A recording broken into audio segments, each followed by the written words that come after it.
কলম্বিয়ার বিরুদ্ধে বিশ্বকাপের গ্রুপের শেষ ম্যাচে গোলশূন্য ড্র করেছে পর্তুগাল। সেই ম্যাচে ক্রিস্টিয়ানো রোনালদোকে বিশ্রাম না দেওয়ায় সমালোচনা হচ্ছে কোচ রবার্টো মার্টিনেজকে নিয়ে। তবে পর্তুগালের কোচ সাফ জানিয়েছেন তিনি যে সিদ্ধান্ত নিয়েছেন সেটিই ঠিক। গ্রুপের শেষ ম্যাচে লিওনেল মেসিকে প্রথম একাদশে রাখা হয়নি। আর্লিং হালান্ড খেলেননি, পুরো ম্যাচ খেলেননি কিলিয়ান এমবাপ্পেও। তবে এই তিনটি দেশের মতো পর্তুগালের নকআউটে যোগ্যতা অর্জন আগেই নিশ্চিত হয়ে যায়নি।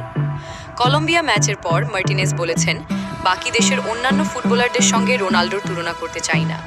সেটা খুব বাচ্চাদের মতো কাজ হবে, যা আমি করি না। ক্রিস্টিয়ানোকে সঠিক সময়ে সঠিক জায়গাতেই ব্যবহার করা হয়।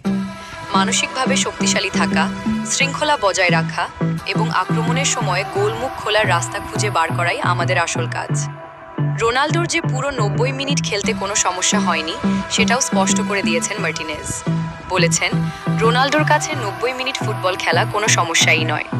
তবে পরের ম্যাচে কিছু একটা বদল করতে পারি। ভিডিওটি যদি আপনার ভালো লেগে থাকে তাহলে অবশ্যই একটি লাইক দিন, আপনার মূল্যবান মতামত কমেন্টে জানান এবং ভিডিওটি বন্ধুদের সঙ্গে শেয়ার করুন। নতুন নতুন ভিডিও সবার আগে দেখতে চ্যানেলটি সাবস্ক্রাইব করে পাশে থাকুন। ধন্যবাদ।